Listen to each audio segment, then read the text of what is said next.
Welcome, dear readers. You're listening to Time to Read, a Winnipeg Public Library podcast book club.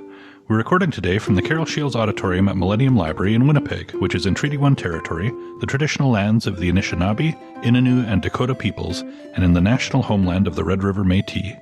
Our drinking water comes from Shoal Lake 40 First Nation in Treaty 3 territory. In this episode, we will be discussing Tatouine by Jean-Christophe Réhel. I'm Dennis from the Idea Mill, and the made-up fantasy world I regularly escape to is in Minecraft. Across the table from me is... Hi, I'm Trevor, and I'm the branch head at the Louis Réal Library, and after this, I'm going home and making myself a big old rigatoni cake. Across the table from me is... I'm Toby. I'm an outreach librarian based out of here at Millennium Library, and this podcast is definitely not sponsored by nor Sidekicks.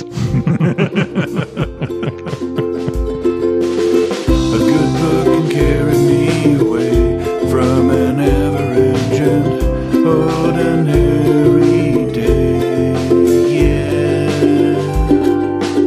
So keep it down, leave me alone, close the doors and turn off the phone, 'cause all I ever really need is a little more time to read. And you, dear readers, we wouldn't do this without you, and we'd love to hear from you.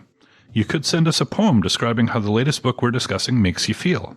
You can find our email address and all our social media outlets by going to wpl-podcast.winnipeg.ca and scrolling to the bottom of the page. Hang around till the end of the episode to enjoy our favorite segment, Nerd Words for Word Nerds. Toby's going to tell us about the author, after which Trevor will give us a summary of the book. But first, let's do a quick check-in with the panel.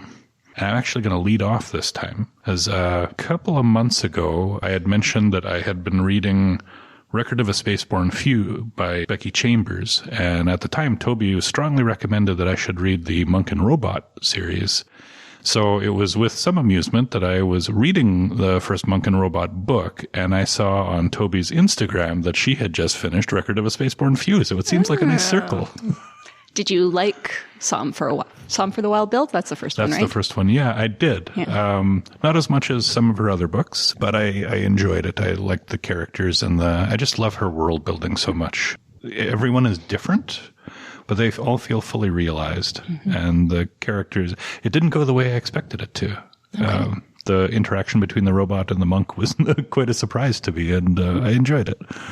I think I like the second one better, so... Yeah, well, I can look forward to that one then. Well, speaking of books, this might be like inside library news, but every once in a while we get something called a hot list. And what it is it sort of shows what is going to be published over the next little while. And the latest hot list for spring and summer came out. And as I was looking through it, I thought, you know what? There's something for all three of us in that list. For Toby, Lori Moore. First time in a decade that she's put out I know that new. Birds of North America? Birds of North America? Birds of America. Birds of America is one of your all-time faves. Mm-hmm. And Dennis, for you, I noticed that there was a memoir about the lead singer of Roxette. Really? Which I know is near and dear. Which lead singer? I don't know. The lady? Okay, Marie, yeah. I didn't read the thing that closely, but I saw it. I was like, you know what? And I went so far as I screenshot the thing, and I was going to email it to you and say, hey, Dennis, check this out.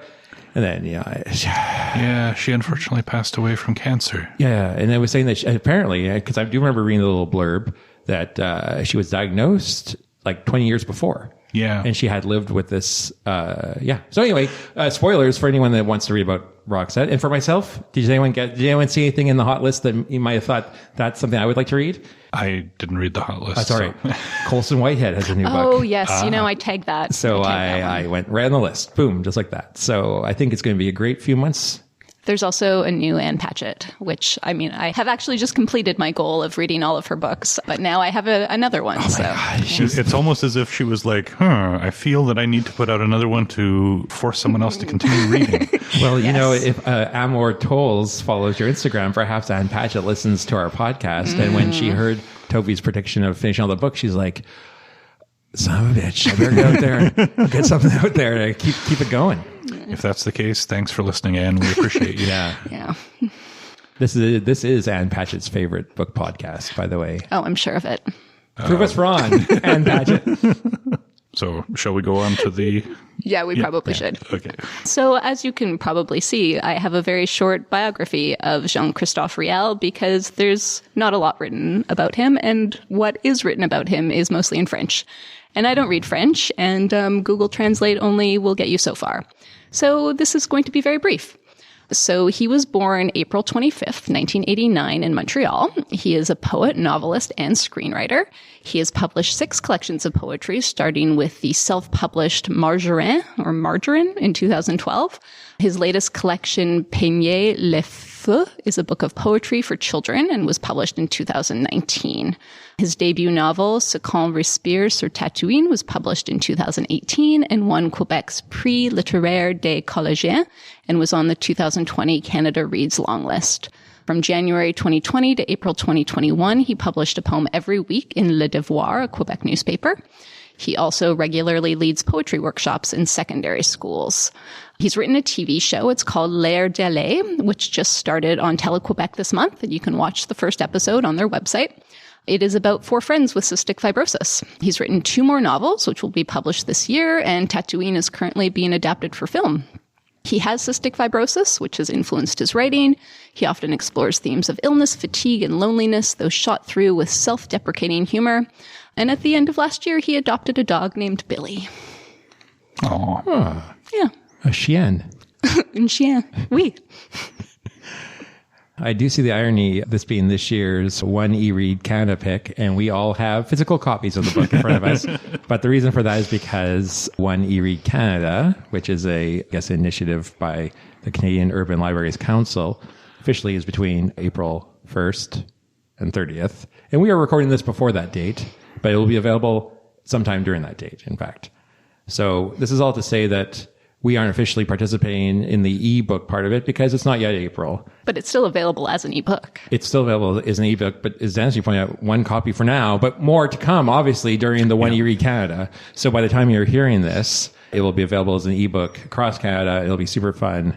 And because of that, I just thought of mentioning it is because I have picked up the physical book, and for the description, I thought I would just read the back of the book. So this is what the back of the book says about Tatooine. I should come up with the ideal planet just for me.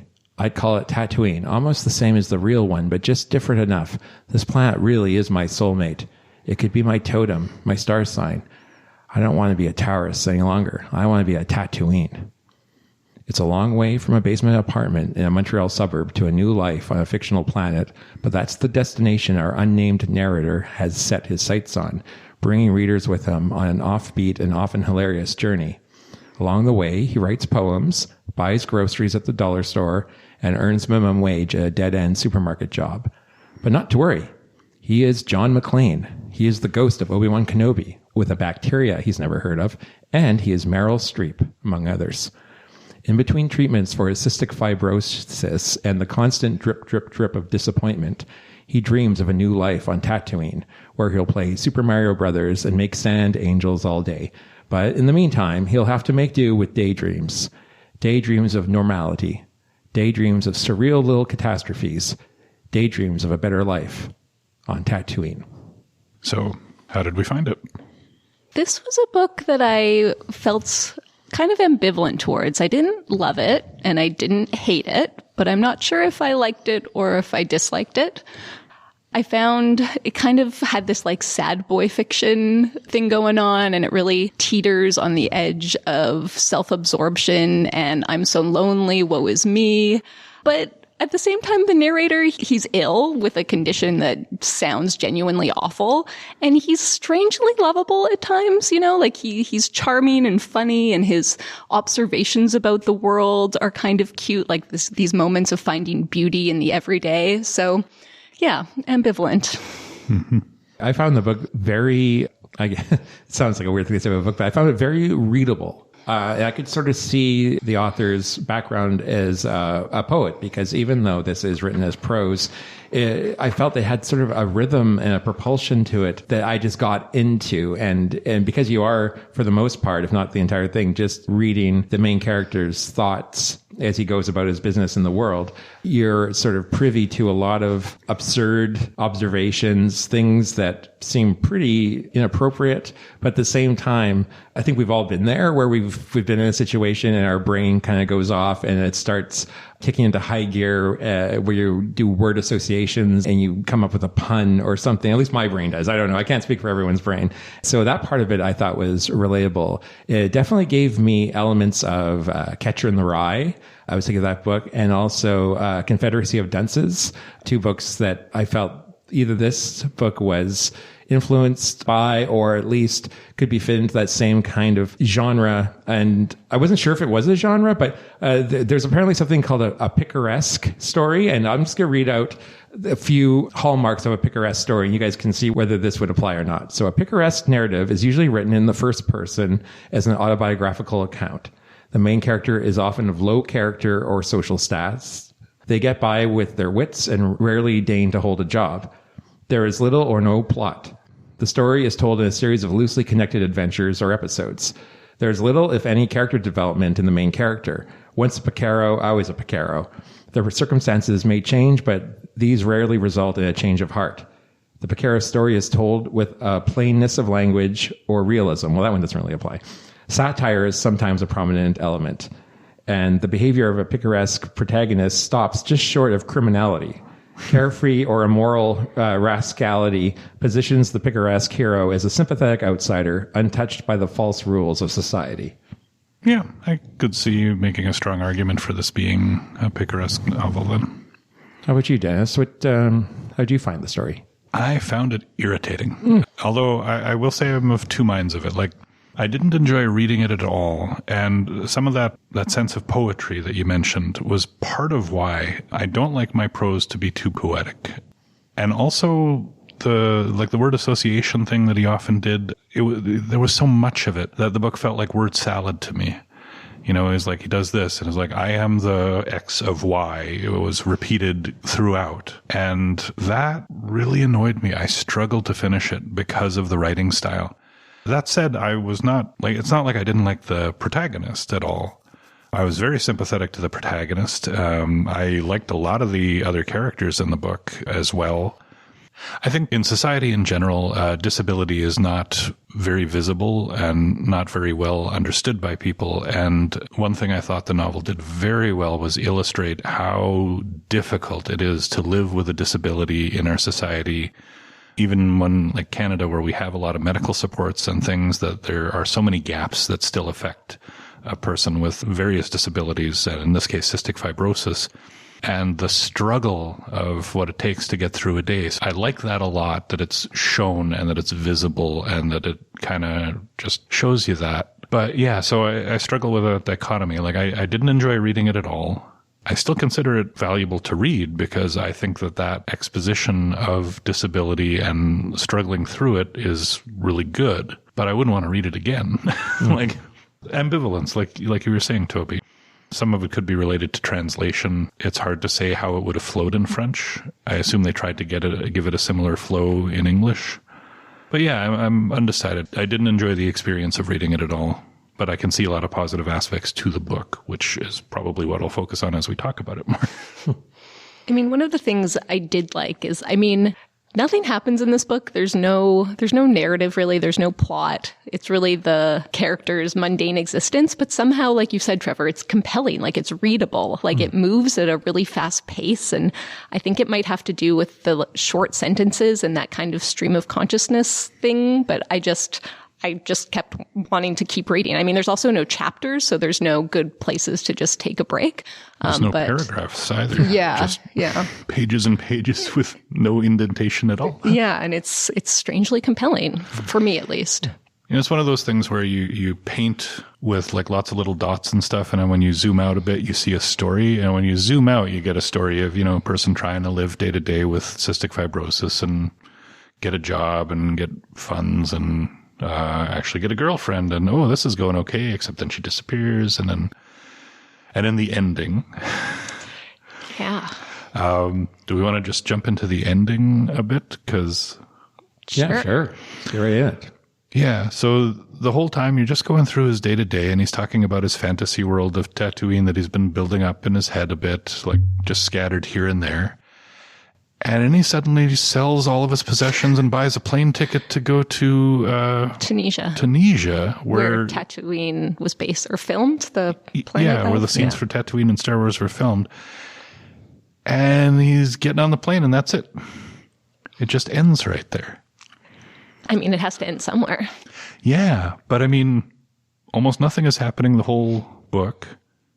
And then, boom, he just up and moves. And so I was thinking about that, and it's like, how do you interpret that ending?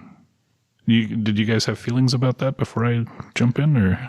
I mean, just a logistical thing. I mean, just getting to New York, like taking the bus from Montreal to New York was really hard for him with all of his meds and things. So just purely that, I was like, how is he going to do on an airplane? But anyway. Yeah. I don't know if this is, I guess any interpretation is valid if it's something that you get out of it. But to me, I almost felt like he never actually did get out of the hospital.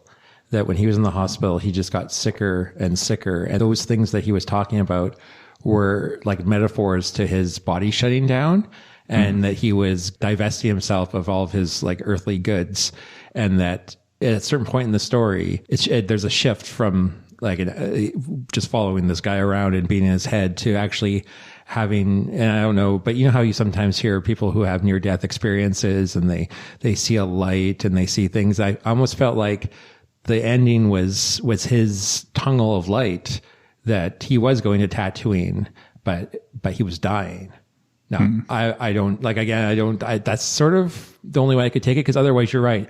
None of it else makes sense. It's not logical that this guy who struggles to get up and go down the street, and a trip to New York was like an expedition to the South Pole, can do all this. Like, to me, it didn't sort of seem true to the character that we've come to know over the book, that this is something. So, but anyway, that's, I don't know. I don't know if that's totally off base. No, that's one of the interpretations that occurred to me too. Not specifically that he was dying, but that that it was describing a mental break. Because that's the other thing. Like, towards the end, he's talking to the social worker, and the social worker is like, you're kind of dissociating. You're separating yourself from reality to cope with this stuff.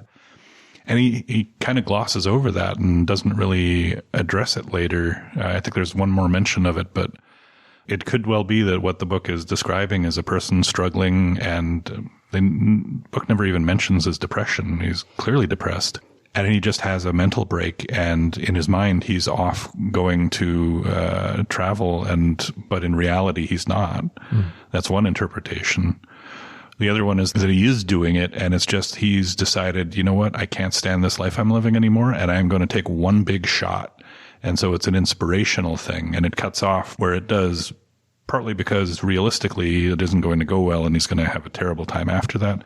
But you can imagine, as the character was imagining, that he's going to go off there and something better can happen to him. So it's either like a fantasy inspirational kind of end, or it's, no, he's completely split from reality at that point and is going to be hospitalized longer term. But I can't see it, like you said, I can't see it as a realistic thing for the character to do, because he struggled with so much, and how is it possibly going to be better going to another country?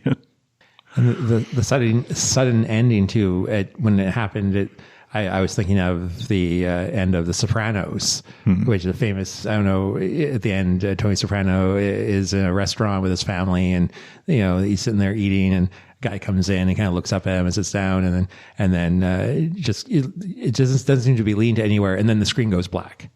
And it was so sudden when it was aired on HBO. People phoned their cable subscribers to say the show cut out before it ended, before it realized, no, that was a deliberate choice. And then for quite a while, it was ambiguous as to what was supposed to happen when the lights went out. But then it was revealed later that, yeah, he was killed.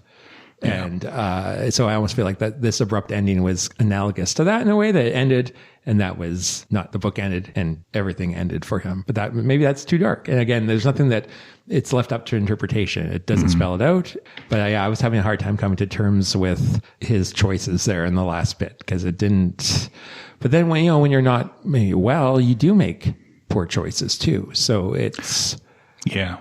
I mean, this can end happily ever after, like cystic fibrosis. there's no cure for it. You die early when you have cystic fibrosis.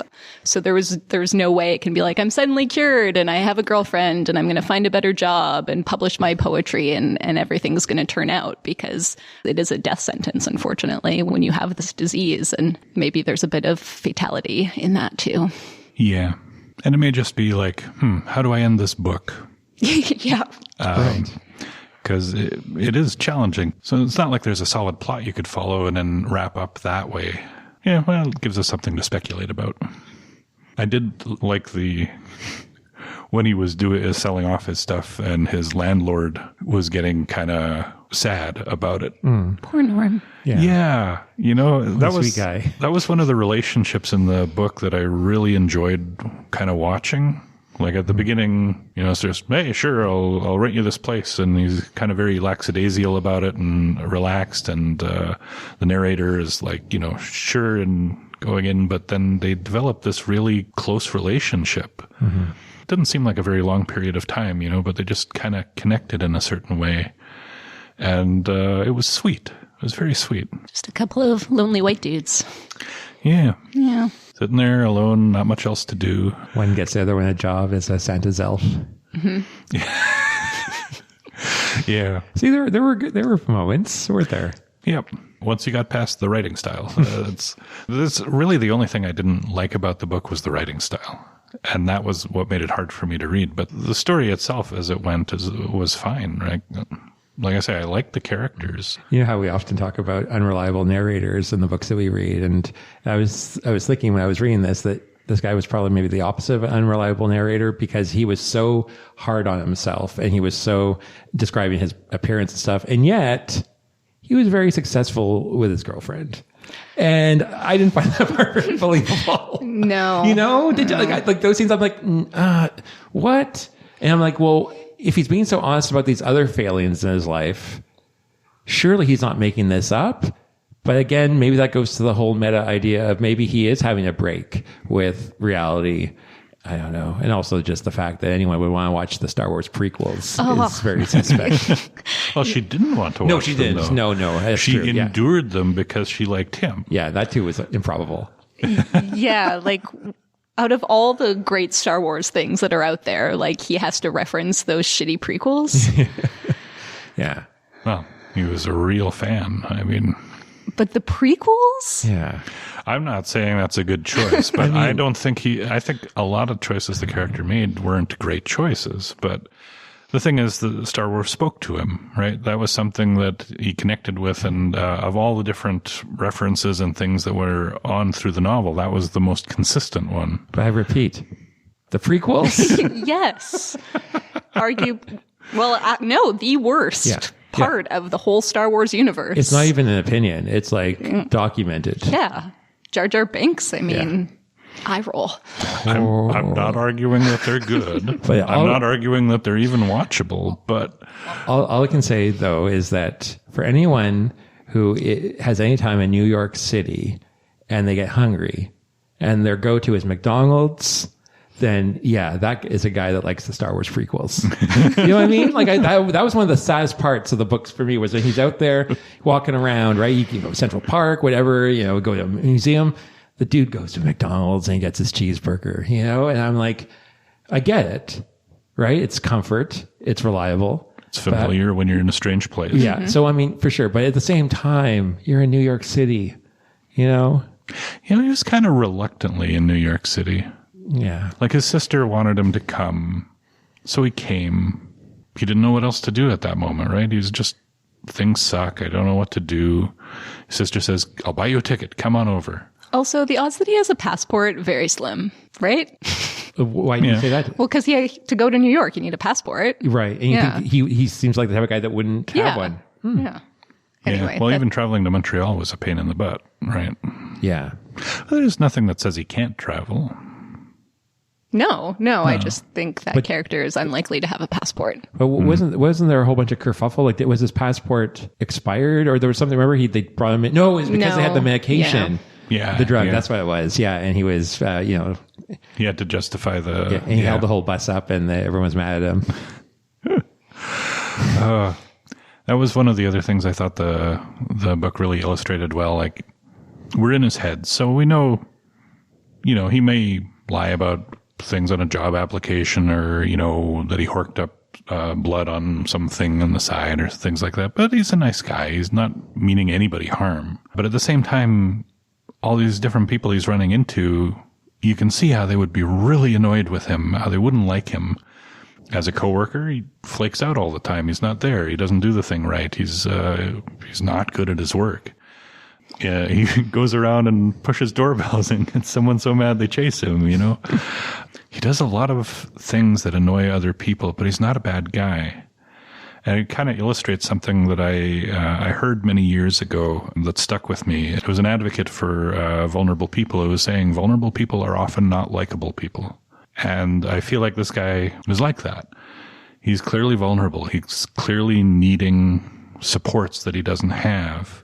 But he's also annoying and does stupid things a lot. And it would be very easy to blame a lot of his misfortunes on him because of the poor decision making.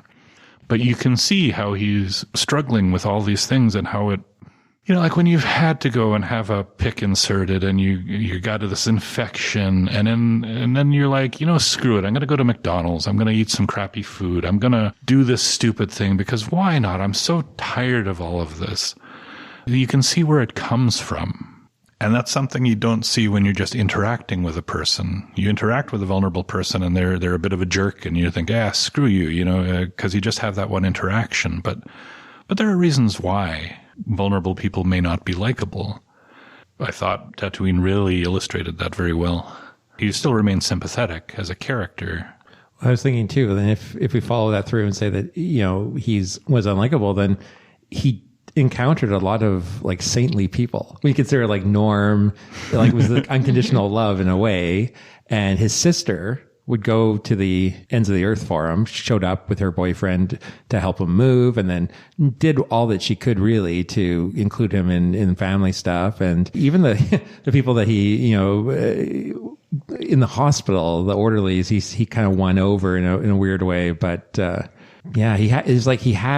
there were opportunities for him and he either ignored them or he didn't take them up or something. And that was also kind of sad, that I felt that there were times where maybe he could, if he just wasn't so in his own head, maybe get help and find some measure of usefulness or something. I'm not sure. Yeah. Although I found that very realistic though, because I know people with health conditions that require a lot of care.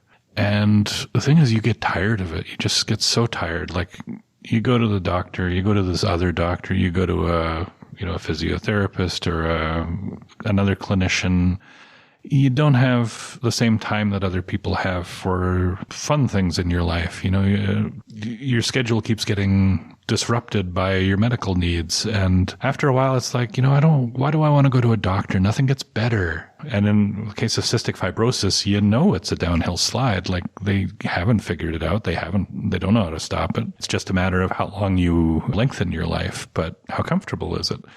So at times it's very easy to fall into the, I'm not even going to try. Why would I try? I'm not getting anywhere. And the treatments often feel like they're as bad as the condition. And while from an objective outside view, maybe other people might not see it that way, but when you're enduring it, it's very easy to just get completely sick of it and not want to do it.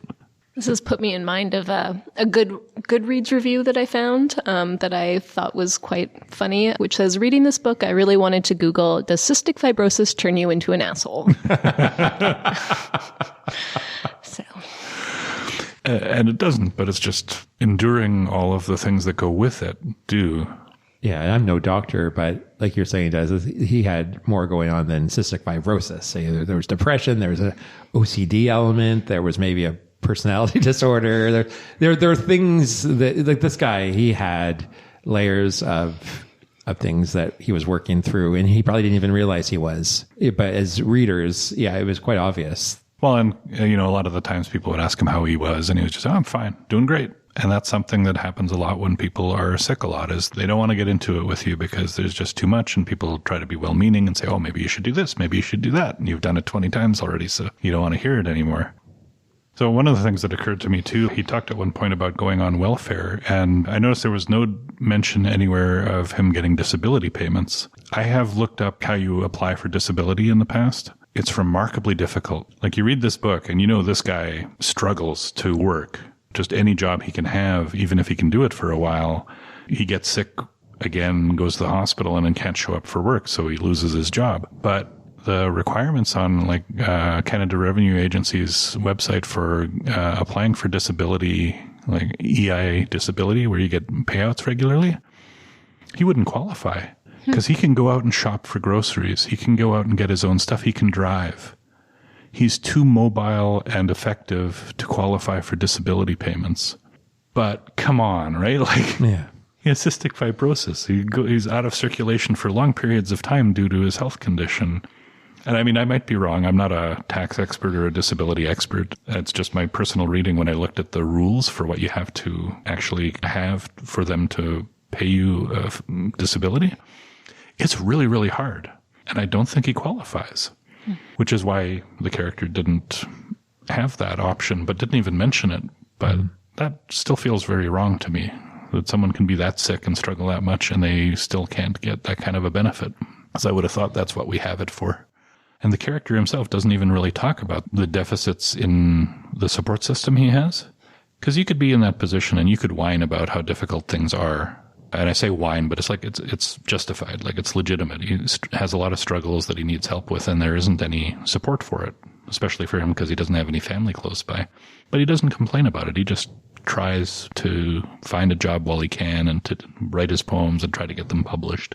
Well, I thought that was one of the sort of the charming aspects of it, was that in any situation, he was able to sort of see the humorous side, like when he was recommended to get a therapist and, no one called him back, and just that whole thing. I mean, it was a sad story, but the way it was told, it was entertaining and self-effacing. And yeah, there are a lot of moments in the book where if you were just saying, this is what's going to happen to this character, you'd be like, but then it's the way that it's told from his perspective and his imaginations all at once together that make it sort of readable.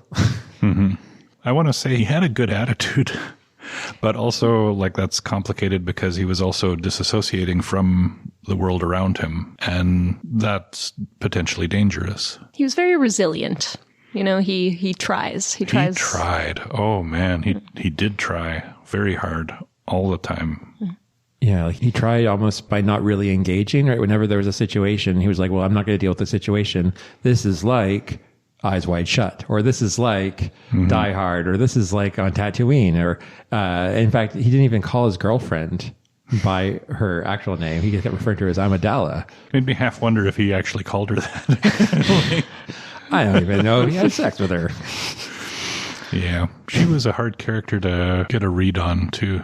Like, she was nice to him, and he's like, oh, okay. And he was trying to not to read too much into it, but then she's like, yeah, can I come over to your place? Yeah, let's. Yeah, very forward. Yeah, very forward. Yeah, but maybe he needs that. Yeah, there's definitely something about him that attracted people to him.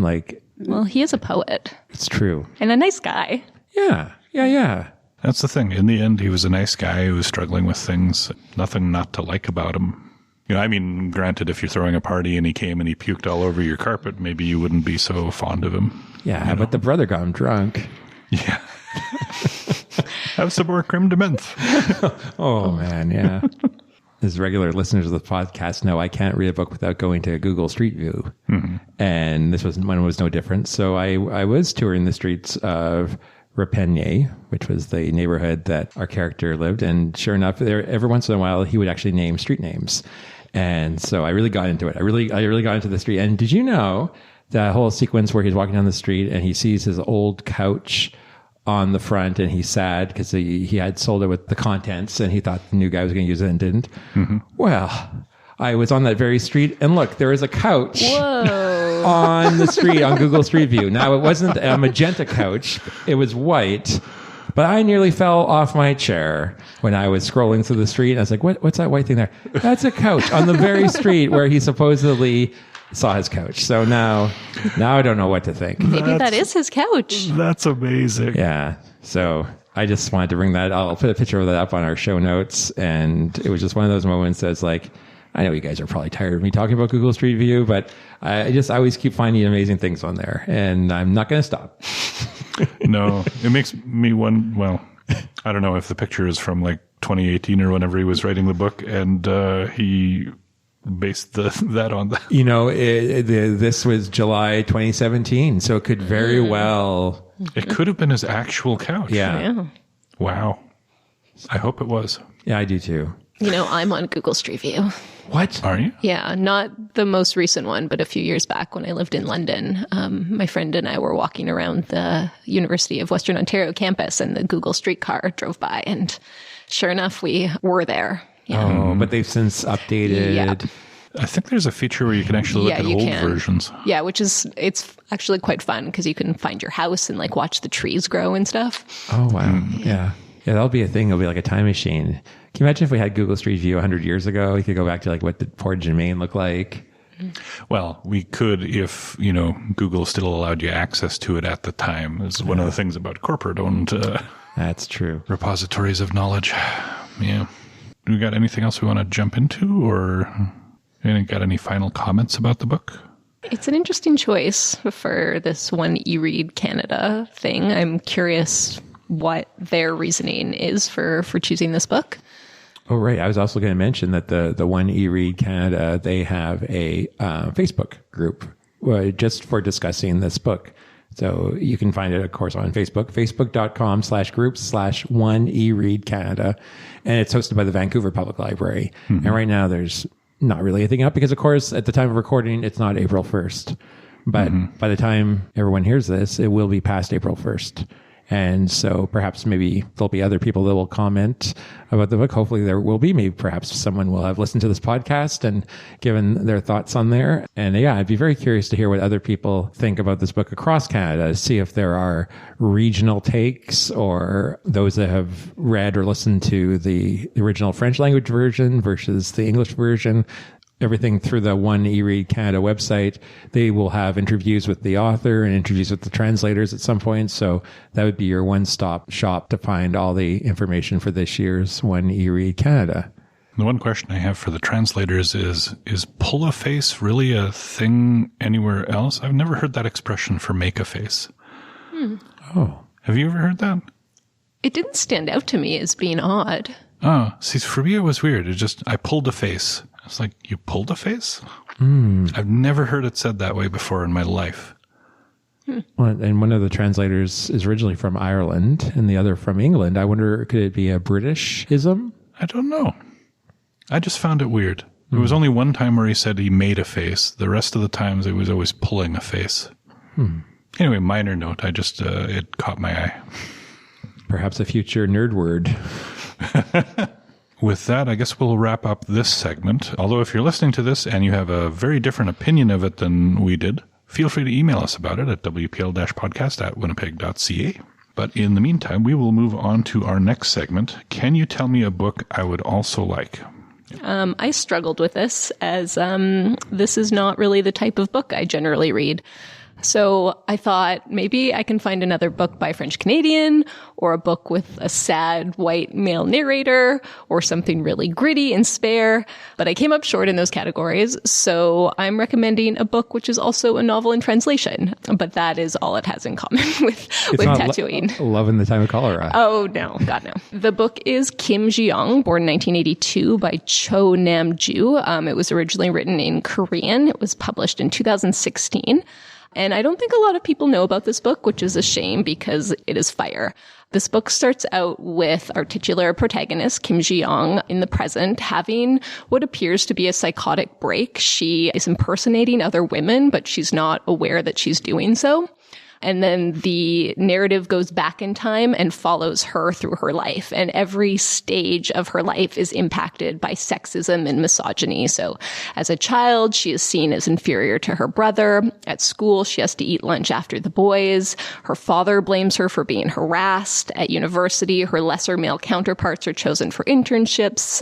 She's overlooked when applying for jobs. She has to leave her job after having a baby, and on and on and on. So it's a quick read. It's not very long. It's super powerful. Just really makes you want to smash the patriarchy, and can't say enough good things about it. And we have it. Excellent. Unlike Toby, I didn't really struggle with the reelect, but I feel like I may have cheated a little bit because the one eRead Canada people have put together a discussion guide, and one page is simply called Read-alikes for Tatooine. So my pick did come from this page, and so I'm just going to tell you a little bit about it. It's called Death Sentences by Suzanne Meyer. It was originally written in French as Mises à mort, and WPL only has the French language version in our St. Boniface branch, and it has been translated into English. I'll just maybe read a description of it and see whether this speaks to you. So, witty and refreshing, with unpredictable plots and quirky characters, Death Sentences intrigue and entertain. Death may seem like a grim subject matter, but in the capable hands of Susan Meyer, nothing is beyond humor. Though at times sincere, sorrowful, and even a tad gruesome, Death Sentences is also wry, mordant, and amusingly ironic. Death Sentences features 13 unique short stories, thematically united by death, sex, and existential angst. Solitary and dejected characters explore Montreal's parks and alleys, seeking comfort and contending with their own everyday tragedies. A woman contemplates the deadly consequences of an almond croissant. Another escapes her worries in a monastery. Precocious children's fates are intertwined with the Rottweilers. Young girls fall in love with the most unlikely partners, and a woman sees salvation in a most unconventional way.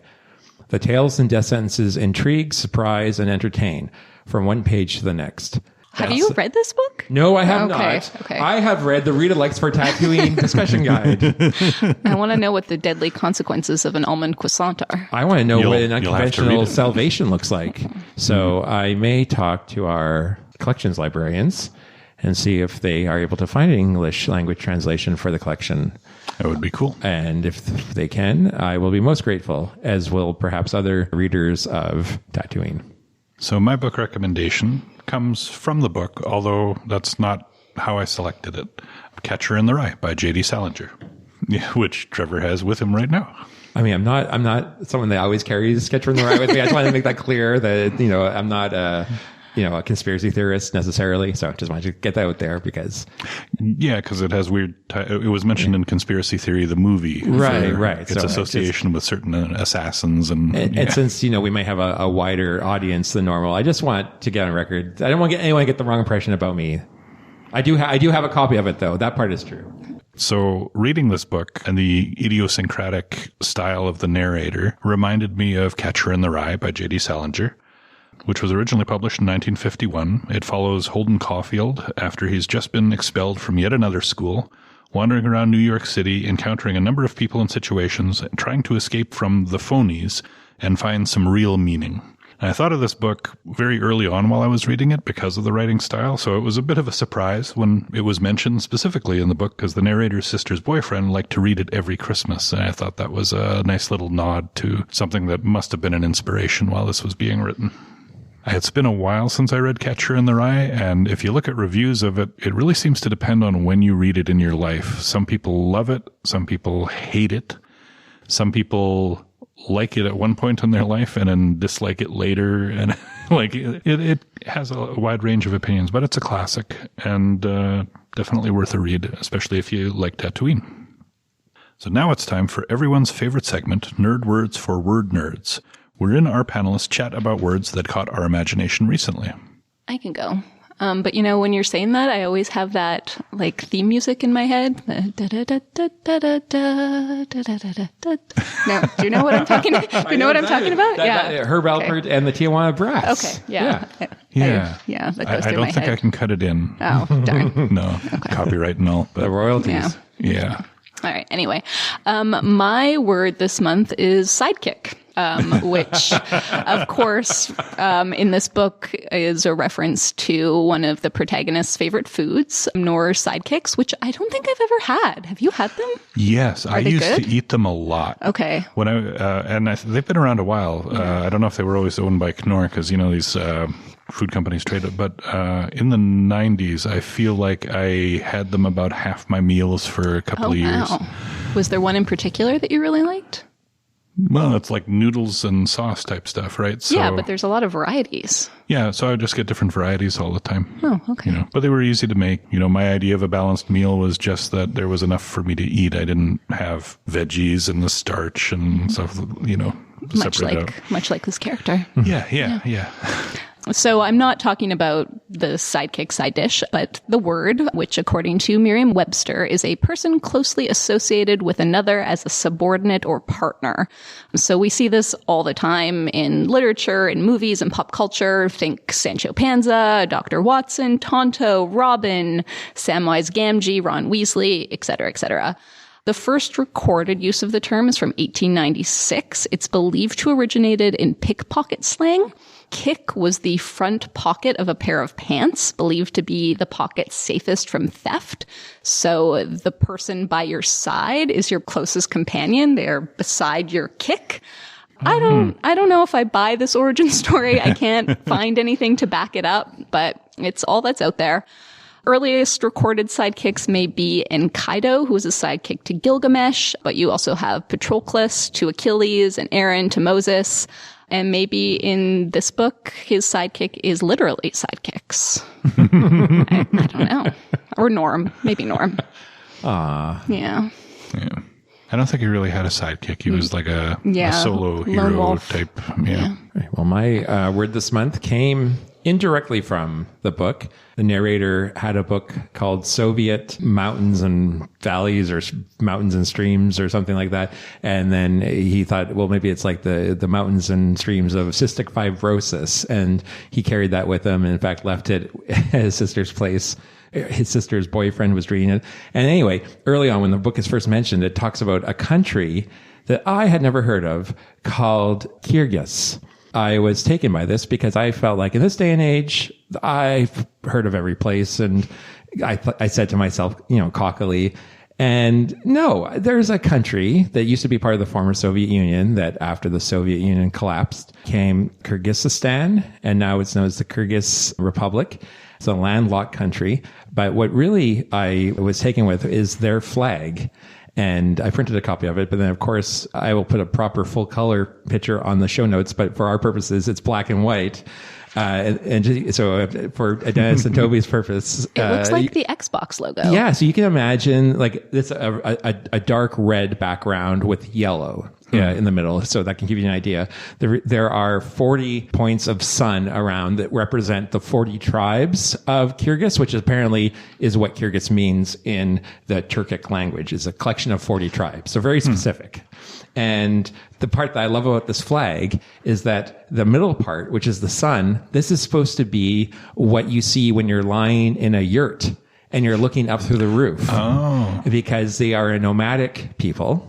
Yurts and herding and traveling is such a part of their culture that they decided to put what you see when you wake up in a yurt in the middle of their flag. And I just love that, the idea. Mm-hmm. So I'm not sure if my nerd word is Kyrgyz or the Kyrgyz national flag, but I will put links to both in the show notes.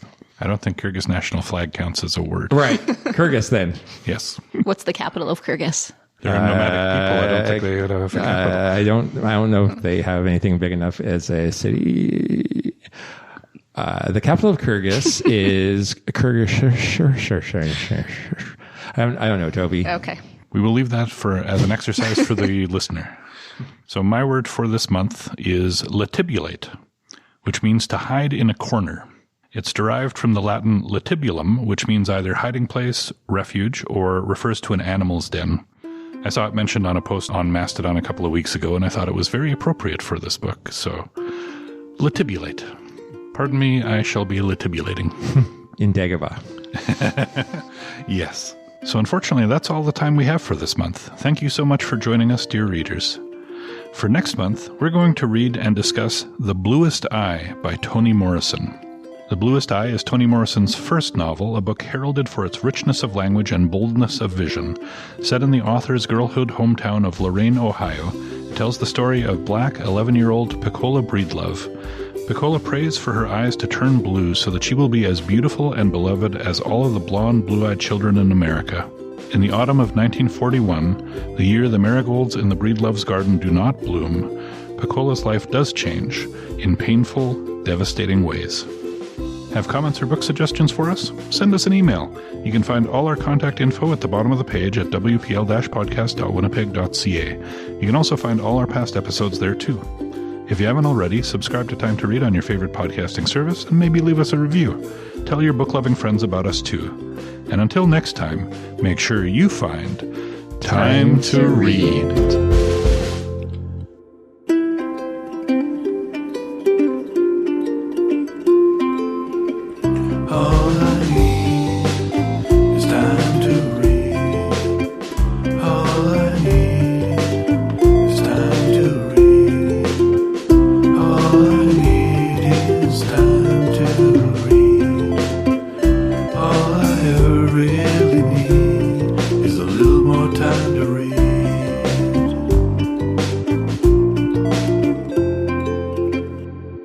Death may seem a grim subject matter, but in the capable hands of Susan Meyer, nothing is beyond humor.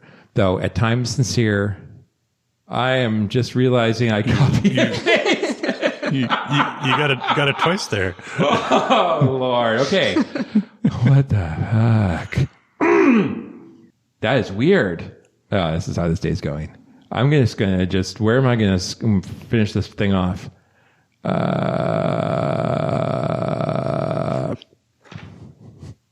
wonder how long it would have taken me to realize that I had copy and pasted. I just kept reading it and reading it. I don't know. I was like, is this the third time through? But the beauty is the editor. You can make this as short and listenable as possible. You could just use 2 lines of it. Or I could leave the whole thing in. What will I do? What will I do?